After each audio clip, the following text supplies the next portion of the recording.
اگر وقت کو روکا جا سکتا تو کیا آپ لالچ پر قابو رکھ پاتے؟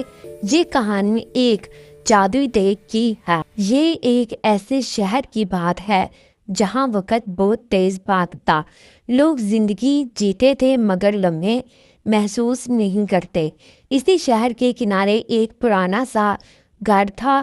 اس گھر میں ایک خاموش بوڑھی عورت رہتی۔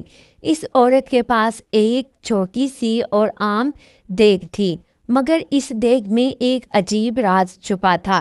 جب وہ دیگ چولہے پر رکھتی تو وقت آہستہ آہستہ رکنے لگتا، گھڑیاں چلنا بھول جاتی، سائے جم جاتے، سانسیں وہیں ٹھہر جاتی، مگر دل جاگ اٹھتے۔ اس دیگ میں بننے والا کھانا عام کھانا نہیں تھا، وہ صرف صبر سے پکایا جاتا۔ اس میں جلدی کی اجازت نہیں تھی اور نہ ہی لالچ کی بالکل اجازت تھی۔ شہر کے لوگ اس راز سے بے خبر تھے، مگر ایک دن خوشبو شہر تک پہنچ گئی۔ لوگوں نے پہلی بار وقت کو روکے ہوئے محسوس کیا اور سوالوں نے جنم لیا کہ خوشبو کہاں سے آ رہی ہے۔ یہ بات حکمران تک پہنچ گئی۔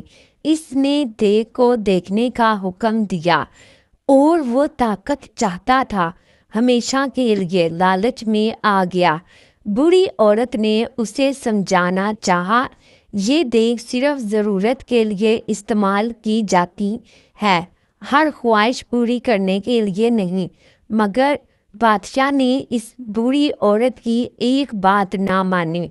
اس نے دیگ کو زبردستی چولہے پر رکھ دیا اور خود اسے تیز تیز ہلانے لگا، اور وقت رک تو گیا مگر دلوں میں بے چینی بڑھ گئی۔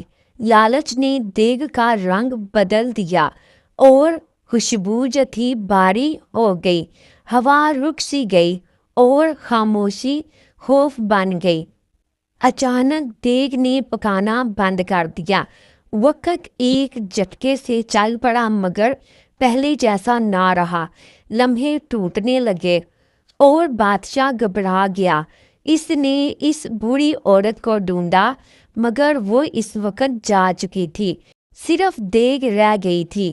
اب دیگ عام ہو چکی تھی، اس میں کھانا پکایا تو جاتا تھا مگر پھر اس میں جادو نہیں رہا، صرف سبق باقی رہ گیا۔ شہر کے لوگ بدلے ہوئے لگ رہے تھے، انہوں نے جلدی چھوڑنا سیکھا، لمحوں کو محسوس کرنا سیکھا اور ضرورت میں جینا سیکھا۔ وقت اب بھی چلتا تھا مگر اب وقت بوجھ نہیں لگتا تھا۔ لوگ رک کر سانس لینے لگے تھے اور دل پہلے سے زیادہ ہلکا ہو گیا۔ دیگ اب صرف ایک کہانی بن چکی تھی، مگر اس کی بات بالکل صحیح تھی کہ جو چیز صبر سے ملے وہی ٹھہرتی ہے اور جو لالچ سے لی جائے وہ وقت کی طرح پھسل جاتی ہے۔ کسی نے دیگ دوبارہ نہ آزمائی، سب نے خود کو آزمانا شروع کر دیا اور اب تو شہر میں سکون آ گیا، بغیر وقت رکے اور بغیر جادو کیے، صرف سمجھ سے۔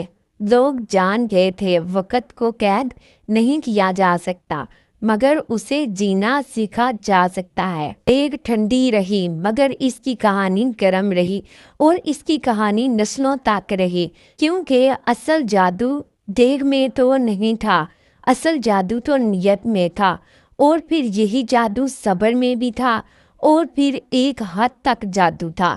وقت چلتا رہا مگر شہر نے جینا سیکھ لیا۔ یہ صرف ایک کہانی نہیں تھی، ایک سبق تھا۔ ایسی مزید کہانیوں کے لیے چینل کو ابھی سبسکرائب کریں۔